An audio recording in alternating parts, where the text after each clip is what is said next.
दो दोस्त थे, रेहान और कैस। रेहान निहायत नेक, इबादत गुजार और शरीफ लड़का था। वो 5 वक्त की नमाज पढ़ता, रोज कुरान की तिलावत करता और हर बात में सच्चाई और नरमी का मुजाहरा करता। मगर कैस वो बिल्कुल मुख्तलिफ था। कैस ना नमाज पढ़ता था ना कुरान। वो झूठ बोलता, दूसरों का दिल दुखाता और कई गुनाहों में मुब्तला था। उसकी जबान अक्सर सख्त होती और वो दीन की बातों को मजाक में उड़ा देता। रेहान, जो उसका सच्चा दोस्त था, उसे बार बार मोहब्बत से समझाता।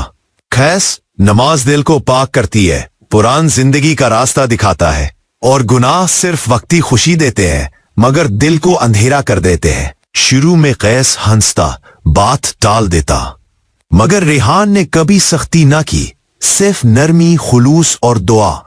रफ्ता रफ्ता कैस ने रेहान की सोबत में वक्त गुजारना शुरू किया।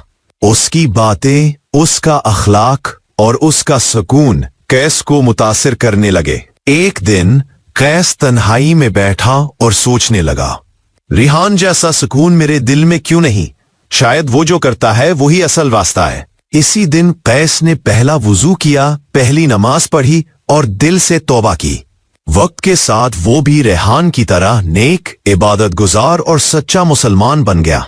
सबक: नेक सुहबत और नरमी से की गई नसीहत इंसान का दिल बदल सकती है। जो खुद नेक हो, उसकी खामोश मौजूदगी दूसरों को रोशनी की तरफ खींच सकती है।